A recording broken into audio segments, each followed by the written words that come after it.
स्वागत है आप लोगों का डिसीजन यूट्यूब चैनल पे। मैं कृष्ण कुमार यादव आप लोगों को आपकी जो फिजिक्स क्लास चल रही है उसका आगे का पार्ट आज कराने जा रहा हूं। जहां तक हम लोग कर चुके थे उसके आगे से आज हम करेंगे, ठीक। और पेपर की खोपड़ी में छेद कर कर ही छोड़ेंगे, जब तक तोड़ेंगे नहीं तब तक छोड़ेंगे नहीं, ठीक। चलिए आज हम अपना नया सेशन स्टार्ट करते हैं। जहां तक पढ़े उसके आगे से हम स्टार्ट करते हैं, ठीक। चलिए आ जाइए आप लोग इस सेशन को, बेहतरीन सेशन में जहां तक हम पढ़ चुके उसके आगे से, ठीक।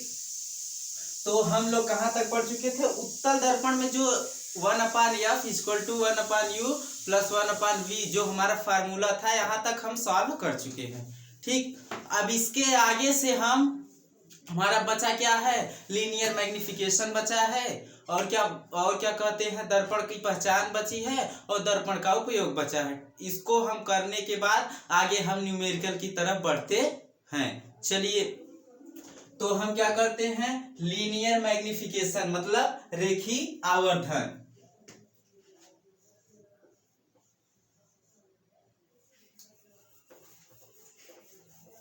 रेखीय आवर्धन गोलीय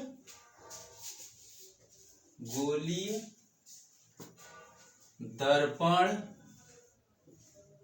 द्वारा रेखीय आवर्धन, ठीक। रेखीय आवर्धन लीनियर मैग्निफिकेशन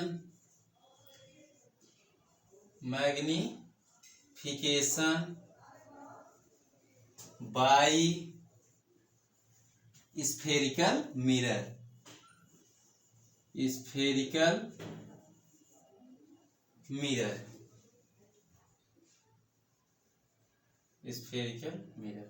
तो इसमें होता क्या है?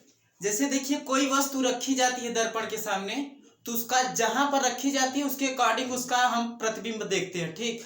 यदि उसी वस्तु को इधर उधर खसकाएं, हम उसकी स्थिति को बदलें, तो प्रतिबिंब की आकार अर्थात ऊंचाई में परिवर्तन हो जाता है। अगर हम वस्तु की जो दूरी, जैसे दर्पण हम बनाए थे, यहाँ वस्तु रखे थे, ये सी मान लिए थे, ये मुख्य फोकस, यहाँ वस्तु रखे थे तो यहाँ प्रतिबिंब बना था। यहाँ वस्तु लाए तो हमारा यहाँ जब यहाँ रखे तो यहाँ प्रतिबिंब बना, यहाँ लाए तो यहाँ प्रतिबिंब, फिर जब यहाँ वस्तु लाए तो फिर यहाँ प्रतिबिंब बना। तो जैसे हम इसकी स्थिति बदलते जाते हैं वैसे इसका जो प्रतिबिंब हमारा बनता है उसका आकार भी चेंज होता चला जाता है। तो हम इसमें क्या लिख सकते हैं? इसकी डिफिनीशन हम लिख सकते हैं, जब वस्तु को विभिन्न दूरियों पर रखा जाता है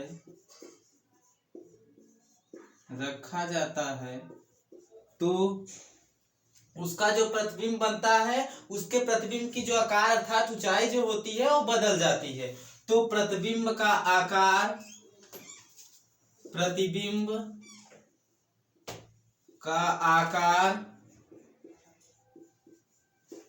अर्थात ऊंचाई जो होती है बदल जाता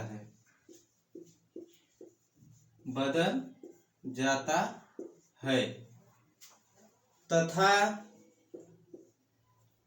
इतना करने के बाद डिफिनीशन शुरू होती है यहाँ से। जो प्रतिबिंब की लंबाई होती है, हम उस दिन आप लोगों को बताए थे कि ए बना था, यहाँ वस्तु रखी था, ऐसे आई, फिर एक ऐसे गई, यहाँ जो प्रतिबिंब बना था ए वाली दूरी हमने वी किया था, और ए वाली जो दूरी, ए लंबाई जो थी इसको ओ माने थे, ये दूरी हम यू किए थे, और ये जो प्रतिबिंब था ए आई, ठीक। तो जो रेखीय आवर्धन होता क्या है? इस प्रतिबिंब की लंबाई आई और इस वस्तु की लंबाई ओ का अनुपात होता है। क्या होता है? प्रतिबिंब की लंबाई आई और वस्तु की लंबाई ओ का रेशियो होता है। तो इसकी जो डिफिनीशन होगी वो हो जाएगी हमारी प्रतिबिंब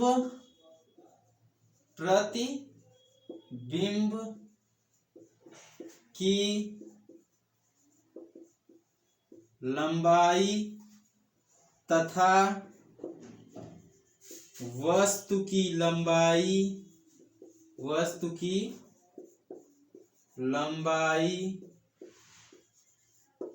के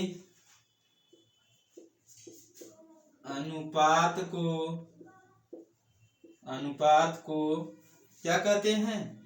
रेखीय आवर्धन कहते हैं। रेखीय आवर्धन कहते हैं। यहां तक क्लियर है? ये हमने क्या लिखा था जब वो बताकर दिखाया था, अगर वस्तु यहाँ है तो यहाँ प्रतिबिंब बनता है, यहाँ है तो यहाँ बदल जाता है। मतलब अगर वस्तु की हम स्थिति चेंज करते हैं, तो हमारी जो प्रतिबिंब की जो स्थिति होती है वो भी बदल जाती है। तो इस प्रकार प्रतिबिंब की लंबाई तथा वस्तु की लंबाई के अनुपात को, रेशियो को हम क्या कहते हैं? रेखीय आवर्धन कहते हैं। इसका जो फार्मूला हो जाएगा यहाँ, रेखीय आवर्धन बराबर I/O। यहाँ पर लिख लीजिए, इसे m से रिप्रेजेंट करते हैं, मतलब इसे m से प्रदर्शित करते हैं,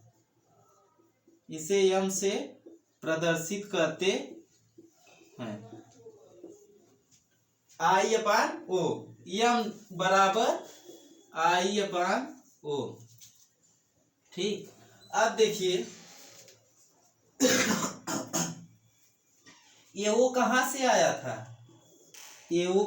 आया था? ए दूरी u थी, इसी को तो किए थे। और ये v कहां से आया था? ये जो प्रतिबिंब हमारा बना था यहाँ पर, ये जो प्रतिबिंब बना था इसी की ये जो I लंबाई थी यहीं से तो आया था। और ये क्या था? v। तो I/v नहीं, I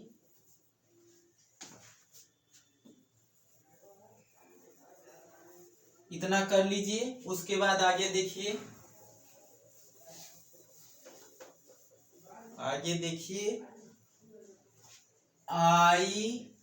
I/O बराबर V/U।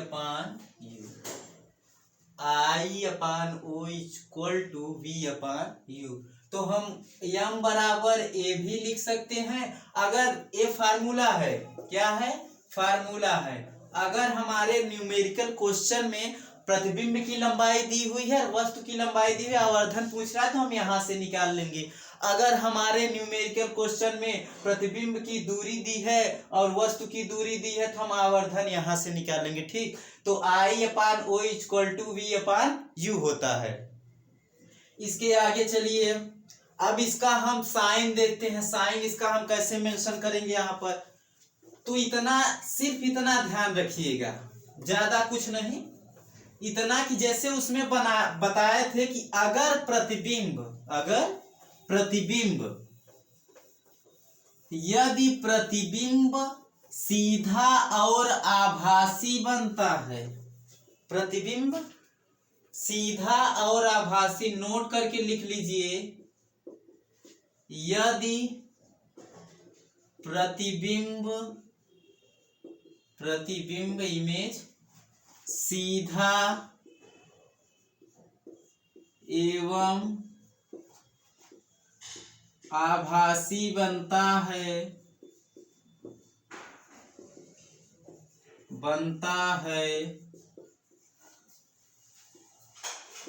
तो धनात्मक तथा वास्तविक एवं उल्टे प्रतिबिंब के लिए प्रतिबिंब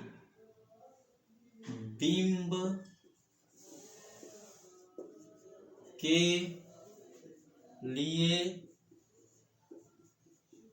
ऋणात्मक होता है। अगर प्रतिबिंब सीधा और आभासी बनता है तो हम धनात्मक लेंगे इसका साइन, और अगर वास्तविक और उल्टा बनता है तो हम क्या बन लेते हैं, ऋणात्मक लेते हैं। ये जो रेखीय आवर्धन होता है, अब आप कहेंगे अवतल दर्पण में जो v होता है ए भी ऋणात्मक होता है, u होता है ए भी ऋणात्मक होता है। तो इस प्रकार से v/u इसमें उल्टा प्रतिबिंब बनता है, ये तो धनात्मक हो गया। आप लोग तो यही कहेंगे ना कि ये तो धनात्मक हो गया है, क्या बता दिए कि वास्तविक एवं उल्टा बनता है तो ऋणात्मक होता है। तो मेरे भाई ये जो इसका साइन होता है ना, यही ऋणात्मक में होता है। इसका साइन जो होता है यही ऋणात्मक में होता है। तो इसका फार्मूला जो होता है ऐसे बन जाता है, -v/u बना रहता है, ऐसे फार्मूला होता है। क्या होता है, ए माइनस पहले से ही लगा रहता है। ठीक, जब इसको अवतल दर्पण में हम लेते हैं, तो v भी निगेटिव है, तो -v यहाँ माइनस, फिर -u। ठीक, ए माइनस हट जाएगा तब भी तो माइनस बचा रहेगा ना, माइनस तब भी तो बचा रहेगा। तो इस प्रकार जब वास्तविक उल्टा बनता है तो हमारा ये क्या होता है, ऋणात्मक होता है। अब आप कहेंगे अवतल दर्पण में सीधा आभासी बन, तब कैसे करेंगे। हमने बताया था कि अगर अवतल दर्पण में जब इस तरफ प्रतिबिंब बनता है, तो मैंने बताया था ना, मुख्य फोकस एवं ध्रुव के बीच में प्रतिबिंब बनता है, और दर्पण के उस तरफ का जो साइन होता है वो क्या होता है, धनात्मक होता है, यानी पॉजिटिव होता है। तो ये वाली जो दूरी होती है क्या होती है, जहां प्रतिबिंब बनता है वहां से दर्पण की दूरी होती है। ये वाली दूरी क्या होती है, प्रतिबिंब और से दर्पण की दूरी। तो प्रतिबिंब यहाँ बना है, इस तरफ बना है, दाहिनी तरफ ते दर्पण की दूरी है, तो धनात्मक होगा ना, पॉजिटिव होगा। इस तरफ माइनस होगा, निगेटिव इस तरफ होगा। क्यों, क्योंकि ये दर्पण के बाईं ओर है। बाईं ओर अगर कोई भी है तो ऋणात्मक होता है, और दाहिनी ओर हमारा क्या होता है, धनात्मक होता है। तो यहाँ जब प्रतिबिंब बनेगा तो ये दूरी v होगी, तो ये तो धनात्मक हो जाएगी।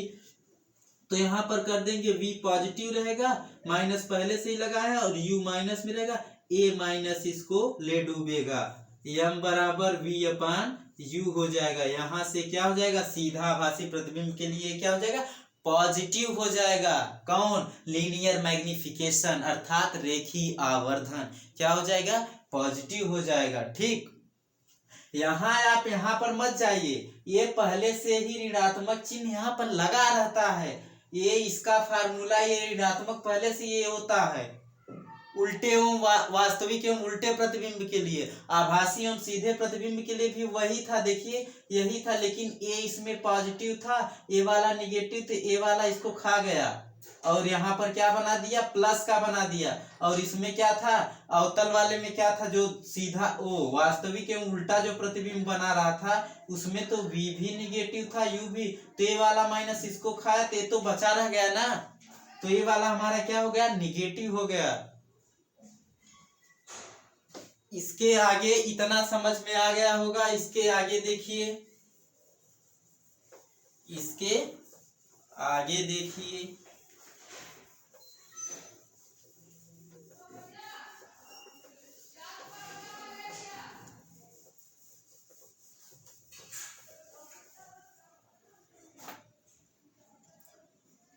दर्पण की पहचान। ठीक, दर्पण की पहचान। इसमें देखिए 3 प्रकार के दर्पण होते हैं। तीनों प्रकार के दर्पणों को पहचानने का 2 तरीका है। पहला, हम उसको टच करेंगे। अगर टच किए, पूरा का पूरा प्लेन आ रहा है, तो हमारा क्या हो जाएगा, समतल हो जाएगा। और अगर किनारों पर भरा हुआ है, बीच में अगर हमारा दबा हुआ है, किनारों पर टच में आ रहा है लेकिन बीच वाला दबा हुआ है, तो कहाँ टच में आएगा, कोई ऐसे बना है ये मान चलिए आप लोगों को दिख रहा है, अगर 3 से होता है तो अगर ये ऐसे होता, ये वाला जो भाग है वो उस तरफ होता तो ये वाला निकला होता, तो इसको जब हम टच करते तो यही दोनों तो हमारे टच में आते, ये वाला आता ही नहीं, ये वाला नहीं टच में आता।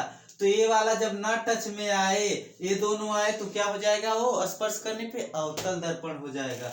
और उत्तल दर्पण में क्या हो जाएगा, जब ये वाला भाग बाहर की तरफ निकला रहेगा, जब हम ऐसे टच करेंगे इसको तो यही वाला भाग टच होगा, तो हम क्या कह देंगे, उत्तल दर्पण है। ठीक, और देखकर भाई प्रतिबिंब को जानते हुए, प्रतिबिंब अगर इस तरफ ऐसे बना है, किनारों पर निकला हुआ है, बीच में दबा हुआ है, तो प्रतिबिंब देखोगे तो समझ में तो आ जाएगा ना, दर्पण को देखोगे तो समझ तो आ ही जाएगा कि भाई ये दबा हुआ है, किनारों पर उभरा हुआ है। और हमने पढ़ रखा है किनारों पर जब उभरा होता है, बीच में दबा होता है तो अवतल दर्पण, और बीच में उभरा हुआ होता है, किनारों पर दबा हुआ होता है तो उत्तल दर्पण होता है। और समतल दर्पण तो सीधा रहेगा, समतल दर्पण सीधा रहेगा।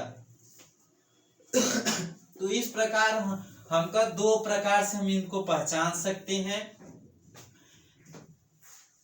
तीनों दर्पण को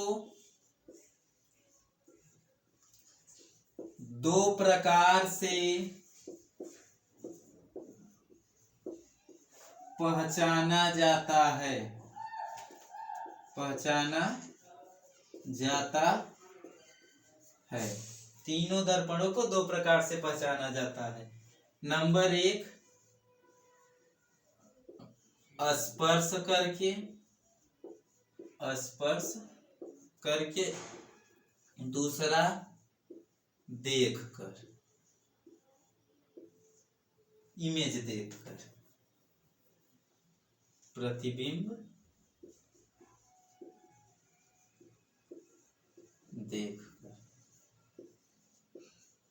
ठीक, स्पर्श करके बता चुका हूं। अगर कोई मान चलिए कुछ भी आप टच करते हैं, आपको पता है किनारों पर जो भरा है बीच में दबा हुआ है, ऐसे देखिए ऐसे बना हुआ है, ऐसे ये वाला भाग नीचे की तरफ है, यहाँ पर ये बोर्ड में सही से नहीं, अगर हम जैसे ऐसे खड़े हैं, ये वाला भाग ऐसे जैसे बना है, ऐसे अगर हम बनाते हैं, ये जैसे बना ऐसे बनाते हैं, तो ये वाला जो साइड होगा वो बाहर की तरफ वो निकला होगा। हम जब इस तरफ से टच करेंगे तो यही दोनों टच करेगा, तो ये हमारा अवतल हो जाएगा, और ये टच करे तो हमारा क्या हो जाएगा, उत्तल दर्पण हो जाएगा।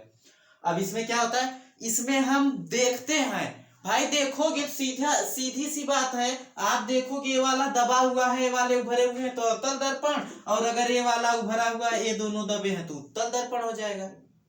और अगर कुछ नहीं हुआ है, समतल है, सीधा है, तो समतल दर्पण हो जाएगा। इतना क्लियर है?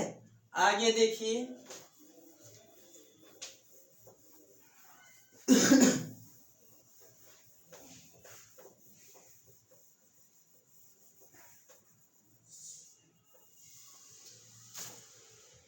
दर्पण का उपयोग,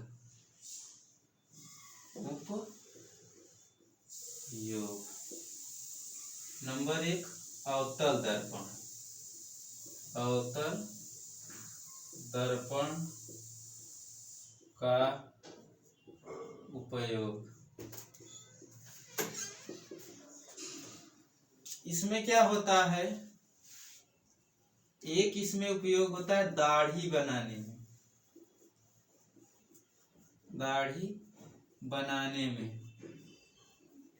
अब आप ये कहेंगे, करे अवतल दर्पण में तो वास्तविक उल्टा प्रतिबिंब होता है, जब दर्पण को देखेंगे तो दाढ़ी कैसे बनाएंगे, हमारा प्रतिबिंब उल्टा दिखेगा, हम देख कुछ नहीं दिखेगा उल्टा, तो हम दाढ़ी कैसे बनाएंगे, जब उसमें हमारा सही से चेहरा नहीं दिखेगा तो उसको कैसे करेंगे। लेकिन इतना ध्यान रखना, जो 6 नंबर है उसमें क्या बताए थे कि जब वस्तु मुख्य फोकस और ध्रुव के बीच में होती है, जब वस्तु मुख्य फोकस और ध्रुव के बीच में होती है तो उसका प्रतिबिंब दर्पण के इस तरफ बनता है। कैसा बनता है, सीधा और आभासी बनता है। तो उसी यहाँ रख दिया जाता है, सीधा आभासी बनेगा तो प्रतिबिंब हमारा सीधा दिखाई देगा, सीधा दिखाई देगा, तो दाढ़ी बनाने में प्रयोग होता है। और अगला जो होगा वो हो जाएगा कान नाक के प्रयोग में डॉक्टरों द्वारा कान नाक को जब चेकअप किया जाए तो डॉक्टरों द्वारा कौन सा दर्पण प्रयोग किया जाता है? अवतल दर्पण का प्रयोग किया जाता है।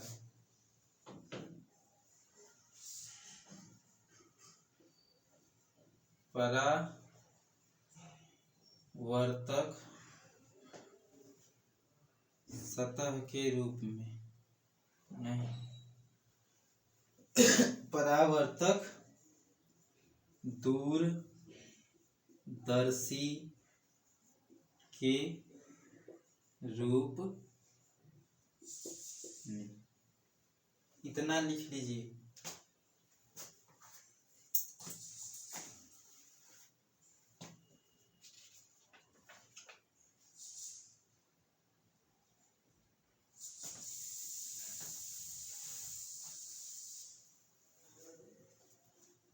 एक दो तीन चौथा परावर्तक के रूप में। ओके, ये 4 प्रयोग होते हैं एक दाढ़ी बनाने में, कान नाक के प्रयोग में डॉक्टरों द्वारा किया जाता है, जैसे देखा जाता है कान के चेकअप के लिए तो अवतल दर्पण का प्रयोग करते हैं। परावर्तक दूरदर्शी में अर्थात रिफ्लेक्शन टेलीस्कोप में और परावर्तक के रूप में, ये 4 प्रयोग किए जाते हैं। ठीक, एक उत्तल दर्पण अब पढ़ा देते हैं। इस चैप्टर फिनिश, ये चैप्टर फिनिश, बचेगा न्यूमेरिकल। अब यहीं पर डाल लीजिए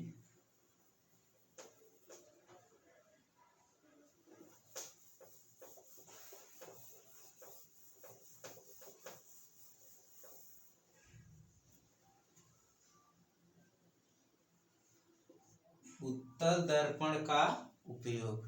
नंबर 1,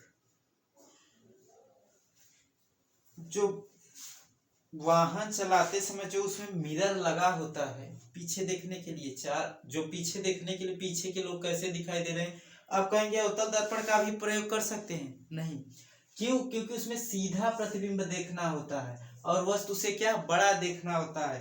तो उत्तल दर्पण में ही सीधा प्रतिबिंब दिखता है।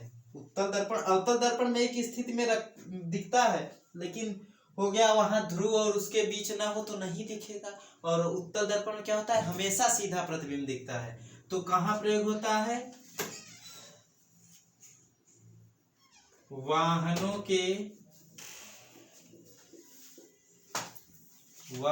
के पीछे देखने के लिए लगे कांच में। कहाँ देखते हैं? गाड़ी रहती है, वहां एक साइड में रहता नहीं है, साइड में दोनों साइड मिरर रहता है, तो उसको हम देखते हैं, पीछे देखते हैं, उसी के सहारे देखकर तो गाड़ी चलाते हैं, देखते हैं कहाँ कौन सा हो रहा है। और दूसरा होता है, अब दूसरा है आप लोग देखेंगे, ये जो अवतल दर्पण होता है क्या करता है? ये किरणें जब आती है इसको अपसरित करता है, फैलाता है। नहीं, उत्तल दर्पण फैलाता है, अवतल दर्पण सिकोड़ता है। तो ये क्या होता है? जो सड़कों पर देखते हैं आप लोग, सड़कों पर जो होती लाइटें लगी होती है, बड़ी बड़ी लैंप लगी होती है, तो उनके जो कांच लगे रहते हैं, लैंप तो लगा दिए लेकिन उसके ऊपर उस लैंप को ढका भी तो रहता है कांच से, तो जो कांच लगे होते हैं उत्तल दर्पण के होते हैं। क्यों? क्योंकि उस पर जब वो प्रकाश पड़ता है तो क्या करते हैं? कांच फैला देते हैं।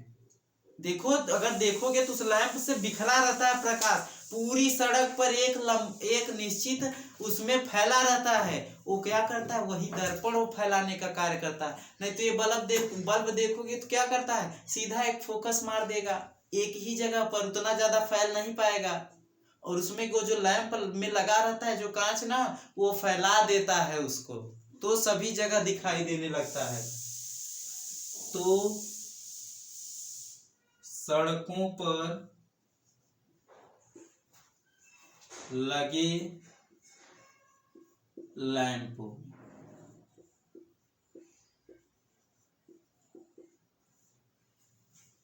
हो गया ये इसकी कहानी, थ्योरी की कहानी खत्म हो गई प्रकाश के परावर्तन की, अर्थात रिफ्लेक्शन ऑफ लाइट की। बचा क्या है? बचा है हमारा सिर्फ न्यूमेरिकल। ओके, अब बचा क्या? न्यूमेरिकल बचा है। अब पूरा फिर से हम एक बार रिवीजन कर लेते हैं 5 मिनट के अंदर, कहाँ कहाँ कौन सी स्थितियां हो सकती हैं। एक फार्मूला आप लोग पढ़े थे, R बराबर 2F, R बराबर 2F या F बराबर R/2, और ये पढ़े थे। दूसरा फार्मूला पढ़े थे अवतल दर्पण के लिए और उत्तल दर्पण के लिए भी दोनों सेम होता है, ये पढ़े थे। फोकस दूरी इससे निकाली जाती है, इससे क्या निकाली जाती है? फोकस दूरी निकाली जाती है। और तीसरा आप लोग पढ़े M बराबर I/O R माइनस V/U। ये 3 फार्मूला पढ़ चुके, इन्हीं के बेसिस पे घुमा फिरा के हम न्यूमेरिकल करवाएंगे, जो है आपके सिलेबस में, इन्हीं से घूम फिर कर आएगा भी, क्योंकि यही 3 फार्मूले हैं। इससे बाहर इस चैप्टर से कुछ भी नहीं आएगा। जितना पढ़े हो इससे बाहर आपके बोर्ड एग्जाम में एक एक शब्द नहीं वापस बाहर आएगा। परेशान क्यों होते हो? ये पूरा का पूरा जितना पढ़े हो इससे बाहर आ गया तब आकर बताना। इतना ये हमारा फार्मूला हो गया। और हमारा जो प्रतिबिंब बना था, दर्पणों के माध्यम से जो प्रतिबिंब बना था, अवतल दर्पण के लिए प्रतिबिंब कैसे बना था? एक डाल दीजिए वस्तु की स्थिति, एक डाल दीजिए प्रतिबिंब की स्थिति, प्रतिबिंब की स्थिति, प्रतिबिंब का आकार, प्रतिबिंब का आकार। हो गया। नंबर 1, वस्तु कहाँ रखी गई थी? अनंत पर। वस्तु की स्थिति क्या हो? अनंत पर हो।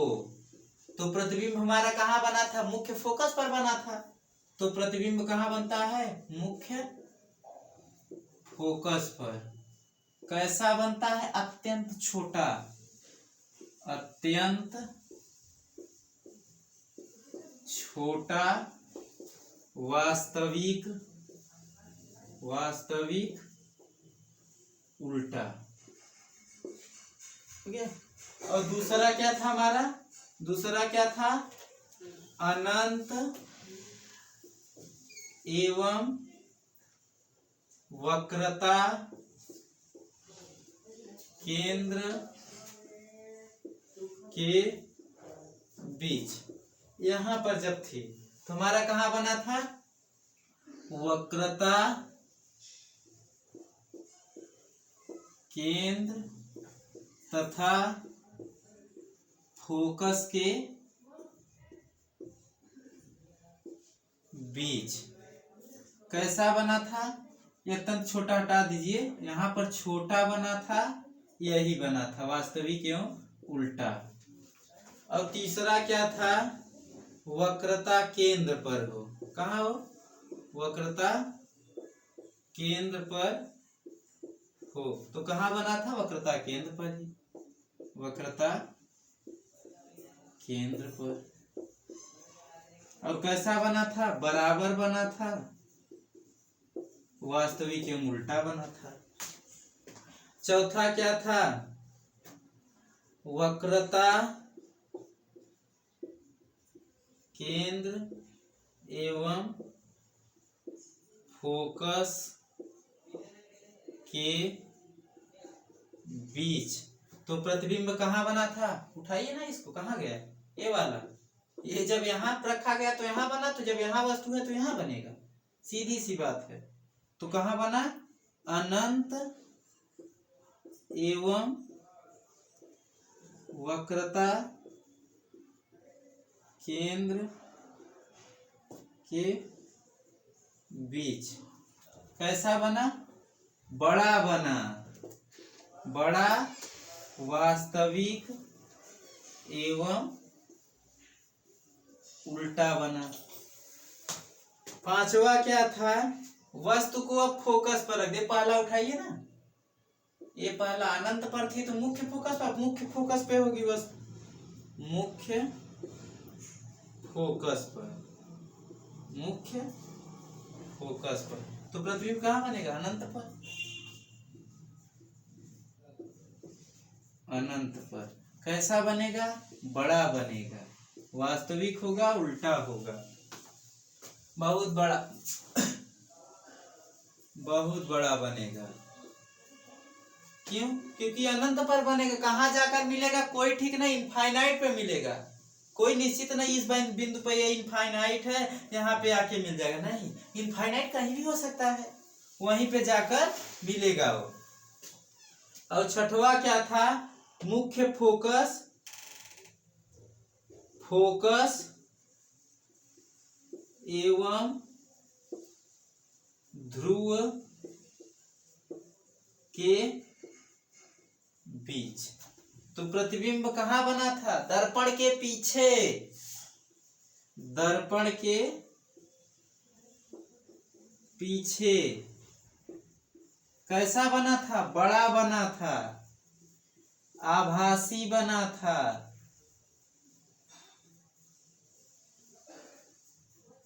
सीधा बना था। सारी कहानी यही 6 प्रतिबिंब हमारे बने थे, ऐसे ही बने थे। वस्तु यहाँ थी तो यहाँ बना था, कैसा बना था? ऐसा बना था। वस्तु यहाँ थी तो यहाँ बना था, ऐसा बना था। वस्तु यहाँ थी तो यहाँ बना था, ऐसा बना था। वस्तु यहाँ थी तो यहाँ बना और ऐसा बना। वस्तु यहाँ तो ऐसे ऐसे बना। ठीक, तो ये हो गई वस्तु की स्थिति, प्रतिबिंब की स्थिति, प्रतिबिंब का आकार। इस प्रकार से बने 6 के 6 प्रतिबिंब। कैसे में? अवतल दर्पण में। और उत्तल दर्पण में एक प्रतिबिंब बनता है। वस्तु चाहे जहां रखो, वस्तु चाहे जहां रखो, वो बनेगा F और P के बीच में, वो दर्पण के इस तरफ आभासी बनेगा, बड़ा बनेगा, सीधा बनेगा। लेकिन वस्तु यहाँ रखो चाहे यहाँ रखो चाहे यहाँ, बनेगा वो यहीं पर। वस्तु चाहे जहां रखो, बनेगा यहीं पर।